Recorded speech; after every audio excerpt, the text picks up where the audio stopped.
தொடர்ந்து ஒரு நிமிட செய்தி தொகுப்புகளை பார்க்கலாம். பொதுச் செயலாளர் உள்ளிட்ட வழக்குகளில் ஓ பன்னீர்செல்வம் தரப்பினரின் மேல்முறையீட்டு மனு மீது இடைக்கால உத்தரவு பிறப்பிக்க முடியாது என்று சென்னை உயர்நீதிமன்றம் தெரிவித்துள்ளது. அதிமுக பொதுக்குழு தீர்மானங்களுக்கும் பொதுச் செயலாளர் தேர்தலுக்கும் தடை விதிக்க மறுத்த தனி நீதிபதி உத்தரவை எதிர்த்து ஓ பன்னீர்செல்வம், மனோஜ் பாண்டியன் உள்ளிட்டோர் தாக்கல் செய்த மேல்முறையீட்டு வழக்குகள் உயர்நீதிமன்றத்தில் நீதிபதிகள் மகாதேவன், முகமது சபிக் அமர்வில் மீண்டும் விசாரணைக்கு வந்தது.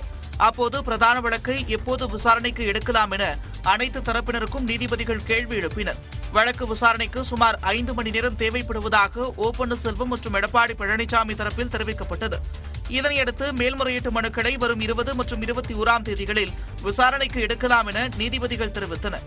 ஆனால் கட்சியில் புதிய உறுப்பினர் சேர்க்கை நடைபெறுவதாகவும் தங்களது ஆதரவு உறுப்பினர்களின் விண்ணப்பங்கள் நிராகரிக்கப்படலாம் எனவும் ஓ பன்னீர்செல்வம் தரப்பில் வாதிடப்பட்டது. பிரதான வழக்கு விசாரணைக்கு வரும் முன்னர் எந்த நடவடிக்கையும் எடுக்கக்கூடாது என்றும் இடைக்கால உத்தரவு பிறப்பிக்க வேண்டும் என்று ஓ பன்னீர்செல்வம் தரப்பில் கோரிக்கை விடுக்கப்பட்டது. ஆனால் ஓ பன்னீர்செல்வம் தரப்பின் கோரிக்கையை நிராகரித்த நீதிபதிகள் அதிமுக பொதுச் செயலாளர் தேர்தல் பொதுக்குழு தீர்மானத்திற்கு எதிரான வழக்கில் இறுதி விசாரணை வரும் 20ஆம் தேதி பிற்பகல் 2:15 மணிக்கு நடைபெறும் என அறிவித்தனர். மேலும் பிரதான வழக்கில் விசாரணை முடியும் முன்னர் கட்சியில் முடிவுகள் எடுக்கப்பட்டால் அது இந்த வழக்கின் இறுதி உத்தரவுக்கு கட்டுப்பட்டது என்றும் நீதிபதிகள் தெரிவித்தனர். அதிமுக செயற்குழு கூட்டம் வரும் 7ஆம் தேதி நடைபெறும் என அக்கட்சி தலைமை அறிவித்துள்ளது. இது தொடர்பாக அதிமுக பொதுச் செயலாளர் எடப்பாடி பழனிசாமி வெளியிட்டுள்ள அறிக்கையில் அவைத் தலைவர் தமிழ்மகன் உசேன் தலைமையில் வெள்ளிக்கிழமை பகல் 12 மணிக்கு செயற்குழு கூட்டம் நடைபெறும் என தெரிவிக்கப்பட்டுள்ளது. அதிமுக செயற்குழு உறுப்பினர்களாக உள்ள தலைமை கழக செயலாளர்கள், மாவட்ட செயலாளர்கள், பிற மாநில கழக செயலாளர்கள், நாடாளுமன்ற சட்டமன்ற உறுப்பினர்கள் தவறாமல் பங்கேற்க வேண்டும் என கேட்டுக் கொள்ளப்பட்டுள்ளது. அதிமுக பொதுச் செயலாளராக எடப்பாடி பழனிசாமி தேர்வு செய்யப்பட்ட பிறகு முதல் செயற்குழு கூட்டம் நடைபெறவுள்ளது. பொதுச் செயலாளர் தேர்வுக்கு செயற்குழுவில் ஒப்புதல் அளிக்கப்பட்டு அதன்பின் தேர்தல் ஆணையத்திற்கு அனுப்பி வைக்கப்படும் என தெரிகிறது. இதனிடையே ஏப்ரல் 7ஆம் தேதி நடைபெறவிருந்த அதிமுக மாவட்ட செயலாளர்கள் கூட்டம் ரத்து செய்யப்படுவதாகவும் அறிவிக்கப்பட்டுள்ளது.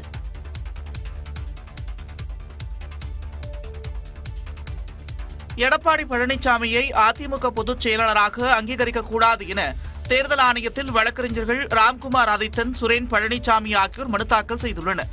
அதிமுக இடைக்கால பொதுச் செயலாளராக இருந்த எடப்பாடி பழனிசாமி பொதுச் செயலாளராக கடந்த வாரம் பதவியேற்றார். இதனைத் தொடர்ந்து அதிமுக பொதுச் செயலாளராக எடப்பாடி பழனிசாமி தேர்வு செய்யப்பட்டதற்கான ஆவணங்கள் இந்திய தேர்தல் ஆணையத்தில் சமர்ப்பிக்கப்பட்டன. எடப்பாடி பழனிசாமியை அதிமுகவின் பொதுச் செயலாளராக அங்கீகரிக்குமாறு அதிமுக சார்பில் கோரிக்கை வைக்கப்பட்டது.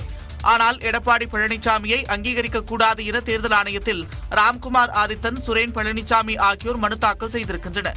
அதிமுக கட்சி தொடர்பான விசாரணையில் உள்ள வழக்குகளில் இறுதி தீர்ப்பு வரும் வரை கட்சி விதிகளில் எந்தவித மாற்றத்தையும் ஏற்றுக்கொள்ளக்கூடாது எனவும் அதிமுகவின் இணையதளத்தை மீண்டும் பயன்பாட்டிற்கு கொண்டுவர உத்தரவு பிறப்பிக்க வேண்டும் எனவும் மனுவில் குறிப்பிட்டுள்ளனர். எனவே தேர்தல் ஆணையம் 1/12/2021 உள்ள திருத்தங்களை ஏற்றுக்கொள்ளல. அதே மாதிரி 11/7/2022 ஏற்றுக்கொள்ளல. மாண்புமிகு உச்சநீதிமன்றத்தில் சமீபத்தில் நடந்த வழக்கில் தேர்தல் ஆணையம் ஏற்கனவே சிவில் சூட் பெண்டிங் மெட்ராஸ் ஹைகோர்ட்டில் இருக்குது. அதனால நாங்கள் இப்போ எந்த முடிவும் எடுக்க முடியாதுன்னு தான் சொல்லியிருக்காங்க. அதோட சப்சிக்வெண்ட் டெவலப்மெண்ட்டாக இதுலேயும் எதுவும் எடுக்கக்கூடாது அப்படிங்கிறத நாங்கள் திருப்பியும் வலியுறுத்துறோம். உள்ள பேருக்கு அவங்க நான் கொடுத்த மனுவை வாங்கியிருக்காங்க, பரிசீலிக்கும்னு சொல்லியிருக்காங்க. அதிமுகவின் அடிப்படை உறுப்பினர் என குறிப்பிட்டு தேர்தல் ஆணையத்தில் ராம்குமார் ஆதித்தன் மனு அளித்துள்ளார். நாகர்கோவிலில் பாஜக அலுவலகத்தை முற்றுகையிட முயன்ற காங்கிரஸ் கட்சியினருக்கும் பாஜகவினருக்கும் இடையே ஏற்பட்ட மோதலால் பரபரப்பு ஏற்பட்டது. அவதூறு வழக்கில் தண்டனை பெற்றதால் எம்பி பதவியிலிருந்து ராகுல் காந்தி தகுதி நீக்கம் செய்யப்பட்டதை கண்டித்து நாகர்கோவிலில் காங்கிரஸ் சார்பில் ஆர்ப்பாட்டம் நடைபெற்றது. அப்போது மாவட்ட ஆட்சியர் அலுவலகம் அருகே உள்ள மாவட்ட பாஜக தலைமை அலுவலகத்தை காங்கிரஸ் கட்சியினர் முற்றுகையிட முயன்றனர். அப்போது திரண்டு வந்த பாஜகவினர் வாக்குவாதத்தில் ஈடுபட்டனர். திடீரென கீழே கிடந்த கற்களை இரு தரப்பினரும் மாறி மாறி எடுத்து வீசினர். இதில் காங்கிரஸ் தொண்டரின் மண்டை உடைந்தது. பாஜகவினரின் வாகனங்கள் சேதமாகின. காங்கிரஸ் பாஜகவினரிடையே ஏற்பட்ட மோதலால் அப்பகுதியே போர்க்களமானது.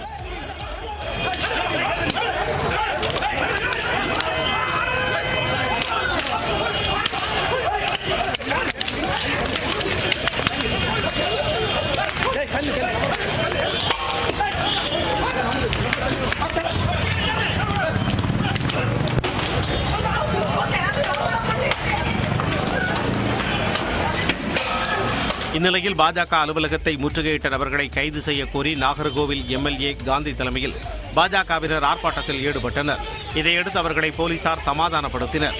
காங்கிரஸ் பாஜகவினர் மோதலால் குமரி ஆட்சியர் அலுவலக சாலையில் பதற்றமான சூழல் நிலவியது. காரைக்காலில் கொரோனாவால் பாதிக்கப்பட்ட பெண் உயிரிழந்ததை அடுத்து பொது இடங்களில் முகக்கவசம் கட்டாயம் அணிய வேண்டும் என உத்தரவிடப்பட்டுள்ளது. புதுச்சேரி மாநிலம் காரைக்காலில் கடந்த சில நாட்களாக கொரோனா தொற்று அதிகரித்து வரும் நிலையில் மூளையில் கட்டி ஏற்பட்டு ஜிப்மர் மருத்துவமனையில் சிகிச்சை பெற்று வந்த 35 வயது பெண்ணுக்கு கொரோனா தொற்று உறுதியானது. இந்நிலையில் சிகிச்சை பலனின்றி அந்த பெண் உயிரிழந்தார். கொரோனா தொற்றால் உயிரிழந்த பெண்ணுக்கு இணை நோய்கள் இருந்ததாக புதுச்சேரி சுகாதாரத்துறை தெரிவித்திருக்கும் நிலையில் பெண்ணின் இறப்புக்கான காரணம் குறித்து விசாரித்து அறிக்கை தாக்கல் செய்ய புதுச்சேரி சுகாதாரத்துறையிடம் அம்மாநில துணைநிலை ஆளுநர் தமிழிசை சவுந்தரராஜன் உத்தரவிட்டுள்ளார். புதுச்சேரியில எப்படி இருக்கு நான் கேட்டிருக்கேன். அவங்க நாளைக்கு காலையில ரிப்போர்ட் கொடுக்கறாங்க. கொடுப்பதை பொறுத்து தமிழ்நாட்டில் இப்போ கொஞ்சம் அதிகரிச்சிருக்கிறதுனால எல்லா மருத்துவமனையிலும் முகக்கவசம் அணியணும்னு சொல்லியிருக்காங்க. இங்கே நம்ம நிலைமையை பார்த்துவிட்டு இங்கேயும் அதே மாதிரி முன்னேற்பாடுகளையும் முன்னெச்சரிக்கை நடவடிக்கைகள் மேற்கொள்ள வேண்டுமா என்பதை அலசி ஆராய்ந்து கொண்டது. இதனிடையே காரைக்காலில் பொது இடங்களில் தனிமனித இடைவெளியை கடைபிடிக்க வேண்டும் என்றும் முகக்கவசம் அணிய வேண்டும் என்றும் அறிவுறுத்தப்பட்டுள்ளது. மேலும் திரையரங்கு, வணிக வளாகங்கள், மருத்துவமனைகளில் முகக்கவசம் கட்டாயம் அணிய வேண்டும் என்றும் உத்தரவிடப்பட்டுள்ளது. காஞ்சிபுரம் அருகே கீழ்கதிப்பூரில் புதிதாக பேருந்து சேவை தொடங்கப்பட்ட நிலையில் சட்டமன்ற உறுப்பினர் ஓட்டிய அரசு பேருந்து சாலையோர பள்ளத்தில் சாய்ந்ததால் பரபரப்பு ஏற்பட்டது. கீழ்கதிப்பூரில் மக்களின் கோரிக்கையை நிறைவேற்றும் விதமாக புதிய பேருந்து சேவையை காஞ்சிபுரம் சட்டமன்ற உறுப்பினர் CVMP எழிலரசன், நாடாளுமன்ற உறுப்பினர் செல்வம் ஆகியோர் தொடங்கி வைத்தனர். அப்போது அரசு பேருந்தை சட்டமன்ற உறுப்பினர் இயக்கினார். அதில் திமுக நிர்வாகிகள் உள்ளிட்ட 30க்கும் மேற்பட்டோர் பயணித்தனர். சிறிய வளைவில் பேருந்தை MLA திருப்ப முயன்றபோது எதிர்பாராத விதமாக சாலையோர பள்ளத்தில் அரசு பேருந்து இறங்கி அருகில் இருந்த மின்கம்பம் மீது சாய்ந்தது. உடனடியாக பேருந்தில் இருந்து MLA எழிலரசன் மற்றும் அரசியல் பிரமுகர்கள், பொதுமக்கள் அனைவரும் அலறி அடித்துக் கொண்டு வெளியே இறங்கினர்.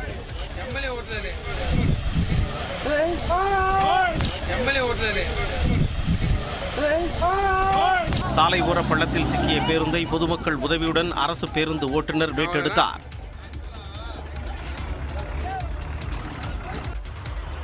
சிவகாசியில் பட்டப்பகலில் இளைஞர் வெட்டி கொலை செய்யப்பட்டது பரபரப்பை ஏற்படுத்தியுள்ளது. முத்துராமலிங்கபுரம் காலனியைச் சேர்ந்த சுந்தரபாண்டியன் என்பவர் சாம்பிராணி தயாரிக்கும் நிறுவனத்தில் சுமை தூக்கும் தொழிலாளராக பணியாற்றி வந்தார்.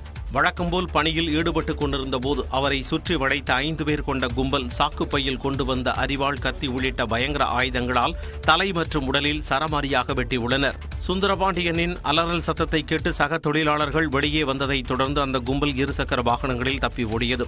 ரத்த வெள்ளத்தில் கிடந்த சுந்தரபாண்டியனை மீட்டு சிவகாசி அரசு மருத்துவமனையில் அனுமதித்த நிலையில் சிறிது நேரத்தில் சிகிச்சை பலனின்றி உயிரிழந்தார். திருமண பந்தத்தை மீறிய உறவால் இளைஞர் கொலை செய்யப்பட்டிருக்கலாம் என்று போலீசார் சந்தேகிக்கின்றனர். இந்த சம்பவம் சிவகாசி வட்டாரத்தில் அதிர்ச்சியை ஏற்படுத்தியுள்ளது. மும்பையில் நீட்டா முகேஷ் அம்பானி கலாச்சார மையம் திறக்கப்பட்டிருப்பதற்கு பிரதமர் நரேந்திர மோடி பாராட்டு தெரிவித்துள்ளார். இந்தியாவின் கலை மற்றும் கலாச்சார பாரம்பரியத்தை எடுத்துரைக்கும் வகையில் மும்பையில் நீட்டா முகேஷ் அம்பானி கலாச்சார மையத்தை ரிலையன்ஸ் அறக்கட்டளை தலைவர் நீட்டா அம்பானி கடந்த வெள்ளிக்கிழமை திறந்து வைத்தார். இதனைத் தொடர்ந்து 3 நாட்கள் நடைபெற்ற கோலாகல விழாக்களில் நடிகர் ரஜினிகாந்த், ஷாருக் கான், சச்சின் டெண்டுல்கர் உள்ளிட்ட பிரபலங்கள் கலந்து கொண்டனர். இந்நிலையில் பிரதமர் நரேந்திர மோடி வெளியிட்டுள்ள செய்தியில், நமது கலை மற்றும் கலாச்சாரத்தை பிரபலமாக்கும் அம்பானி குடும்பத்தினரின் முயற்சிகளுக்கு நீட்டா அம்பானி தலைமை வகித்திருப்பது பாராட்டத்தக்கது என்று தெரிவித்துள்ளார்.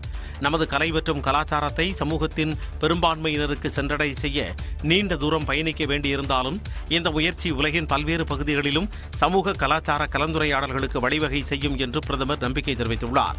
கலைஞர்களுக்கு தங்களது திறனை வெளிப்படுத்துவதற்கான தடமாக இந்த கலாச்சார மையம் திகழும் என்றும் இதன் மூலம் ஏராளமானோர் கலைத்துறைக்கு வருவார்கள் என்றும் அவர் குறிப்பிட்டுள்ளார். நாடு மற்றும் உலகின் பல்வேறு பகுதிகளிலிருந்து கலைஞர்கள் மற்றும் கலை ஆர்வலர்களை ஒருங்கிணைக்க இந்த மையம் உதவும் என்று பிரதமர் தெரிவித்துள்ளார். அவதூறு வழக்கில் ராகுல் காந்திக்கு ஜாமீனை நீட்டித்த சூரத் நீதிமன்றம் மேல்முறையீட்டு மனு மீதான விசாரணை மே 3ஆம் தேதி நடைபெறும் என தெரிவித்துள்ளது. மோடி சமூகம் குறித்து அவதூறாக பேசியதாக தொடரப்பட்ட வழக்கில் காங்கிரஸ் முன்னாள் MP ராகுல் காந்திக்கு 2 ஆண்டுகள் சிறை தண்டனை விதித்து குஜராத் மாநிலத்தில் உள்ள சூரத் நீதிமன்றம் தீர்ப்பளித்தது. அவர் மேல்முறையீடு செய்ய 1 மாதம் அவகாசம் வழங்கி தண்டனையையும் நிறுத்தி வைத்து நீதிமன்றம் உத்தரவிட்டிருந்தது. இதைத் தொடர்ந்து அவரது MP பதவி ரத்து செய்யப்பட்டதால் நாடு முழுவதும் காங்கிரஸ் கட்சியினர் போராட்டத்தில் ஈடுபட்டனர். இந்நிலையில் காங்கிரஸ் கட்சியின் மூத்த தலைவர்கள், தொண்டர்கள், புடைசூழ சூரத் நீதிமன்றம் வந்தடைந்த ராகுல் காந்தி வழக்கின் உத்தரவை எதிர்த்து மேல்முறையீட்டு மனுவை தாக்கல் செய்தார். இந்த மனுவை விசாரித்த நீதிமன்றம் ராகுலின் மேல்முறையீட்டு மனு மீதான விசாரணை மே 3ஆம் தேதி நடைபெறும் என தெரிவித்தது. தண்டனையை நிறுத்தி வைக்க கோரிய மனுவின் விசாரணை ஏப்ரல் 13ஆம் தேதி நடைபெறும் என்றும் அதுவரை ராகுலின் ஜாமீனை நீட்டித்தும் சூரத் நீதிமன்றம் உத்தரவிட்டது. மேலும் இது தொடர்பாக வழக்கு தொடர்ந்த பூர்ணேஷ் மோடி ஏப்ரல் 10ஆம் தேதிக்குள் பதில் மனு தாக்கல் செய்யவும் சூரத் நீதிமன்றம் உத்தரவிட்டுள்ளது.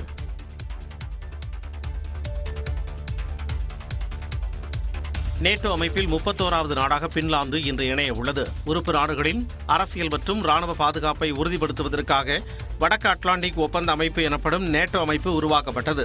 இதில் ஏற்கனவே 30 நாடுகள் உறுப்பினர்களாக உள்ள நிலையில் இந்த அமைப்பில் இணைய பின்லாந்து, ஸ்வீடன் ஆகியவை விருப்பம் தெரிவித்திருந்தன. இதற்கு ஏற்கனவே உள்ள அனைத்து உறுப்பு நாடுகளும் ஒப்புதல் அளிக்க வேண்டும் என்ற நிலையில் இதற்கான ஒப்புதல் அளிக்க துருக்கி, ஹங்கேரி ஆகிய நாடுகள் தாமதம் செய்தன. இந்நிலையில் அனைத்து நாடுகளும் ஒப்புதல் அளித்த நிலையில் 31வது நாடாக பின்லாந்து இன்று இணைய உள்ளது.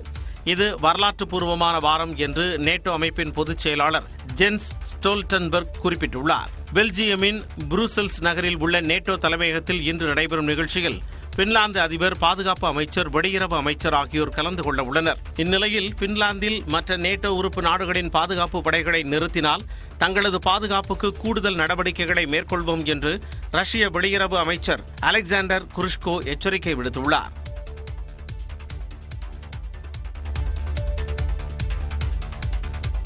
பொறியியல் கல்லூரிகளுக்கு மே 26ஆம் தேதி முதல் செமஸ்டர் தேர்வுகள் தொடங்குவதாக அண்ணா பல்கலைக்கழகம் அறிவித்துள்ளது. தமிழ்நாடு முழுவதும் அண்ணா பல்கலைக்கழகத்தின் கீழ் ஏராளமான பொறியியல் கல்லூரிகள் இயங்கி வரும் நிலையில் அவற்றுக்கு ஒரே நேரத்தில் செமஸ்டர் தேர்வுகள் நடத்தப்படுவது வழக்கமாகும். கொரோனா காலகட்டத்தில் தேர்வுகள் நடத்த பெரும் சிரமம் ஏற்பட்ட நிலையில் தற்போது அந்த நிலை மாறி முறையாக தேர்வுகள் நடத்தப்படுகின்றன. இந்நிலையில் மே மாத செமஸ்டர் தேர்வுக்கான தேதிகள் அறிவிக்கப்பட்டுள்ளன. அதன்படி மே 15ஆம் தேதி செய்முறை தேர்வுகள் தொடங்கும் என்றும் மே 26ஆம் தேதி தமிழ்நாடு முழுவதும் செமஸ்டர் தேர்வுகள் தொடங்கும் என்றும் அறிவிக்கப்பட்டுள்ளது. பிஇ, பிடெக், பிஆர் படிப்புகளுக்கு 4, 6 மற்றும் 8வது செமஸ்டர் தேர்வுகளும் மே 16ஆம் தேதி தொடங்கவிருப்பதாக தெரிவிக்கப்பட்டுள்ளது. மேலும் அடுத்த கல்வியாண்டுக்கான வகுப்புகள் ஆகஸ்ட் 7ஆம் தேதி தொடங்கும் என்றும் அண்ணா பல்கலைக்கழகம் அறிவித்துள்ளது. கன்னியாகுமரி மாவட்டத்தில் பெண் மீது ஆசிட் வீசப்பட்ட சம்பவத்தில் கடன் பிரச்சனையிலிருந்து தப்பிக்க அந்த பெண்ணே பணம் கொடுத்து ஆசிட் வீச கூறி நாடகமாடியது அம்பலமாகியிருக்கிறது. குலசேகரம் அடுத்த மாடத்தூர் கோணம் பகுதியைச் சேர்ந்த 46 வயதான லதா சித்திரங்கோடு அருகே அரிசி ஆலை நடத்தி வருகிறார். கடந்த 31ஆம் தேதி வீடு திரும்பும் போது இவர் மீது இருசக்கர வாகனத்தில் வந்த அடையாளம் தெரியாத இருவர் ஆசிட் வீசிவிட்டு தப்பிச் சென்றனர். இதில் காயமடைந்தவரை அருகில் இருந்தவர்கள் மீட்டு குலசேகரம் தனியார் மருத்துவமனையில் அனுமதித்தனர். இச்சம்பவம் குறித்து தனிப்படை காவல்துறையினர் சிசிடிவி கேமரா காட்சிகளை ஆய்வு செய்து விசாரணை மேற்கொண்டனர். அதேவேளையில் லதா மீதும் சந்தேகம் ஏற்பட்டு அவரிடம் துருவி விசாரித்தனர்.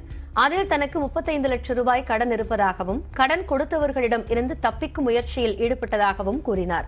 இதற்காக முறை தவறிய உறவில் இருந்த ஜஸ்டின் கிருபாதாஸ் என்பவரோடு சேர்ந்து ஆசிட் வீச்சு நாடகத்தில் ஈடுபட்டதையும் ஒப்புக்கொண்டார். இதையடுத்து 52 வயதான ஜஸ்டின் கிருபாதாஸ், அவருக்கு உதவியாக இருந்த ராபின், ஷாஜின் மற்றும் அர்ஜுன் குமார் ஆகிய 4 பேரையும் காவல்துறையினர் கைது செய்தனர்.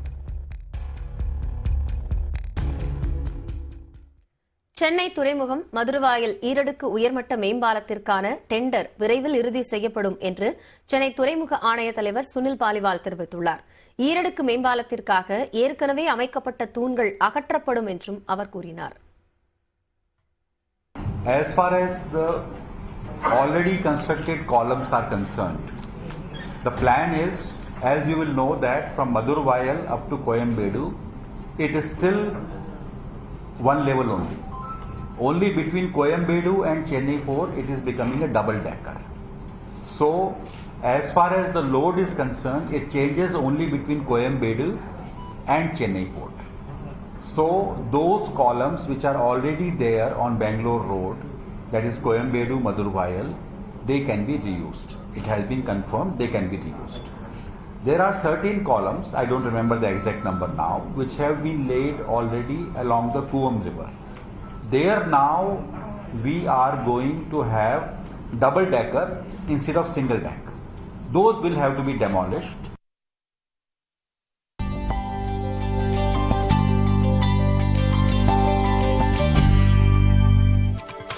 தொடர்ந்து நம்மூர் செய்திகளை பார்க்கலாம்.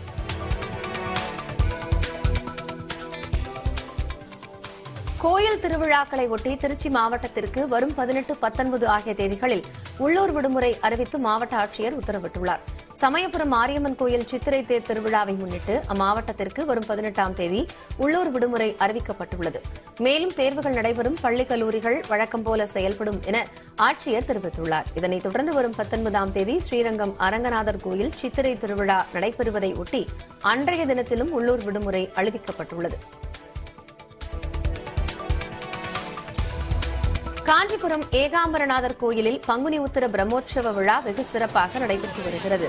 விழாவின் 9ஆம் நாள் இரவான நேற்று மாவடி சேவை வாகனத்தில் மின் அலங்காரத்தில் ஏகாம்பரநாதர் மற்றும் ஏலவார் குழலி அம்மன் பக்தர்களுக்கு காட்சியளித்தனர். மலர் மாலை அணிவிக்கப்பட்டு திரு ஆபரணங்களோடு 4 வீதிகள் வழியாக சிவவாத்தியங்கள் முழங்க வீதி உலா சென்றனர்.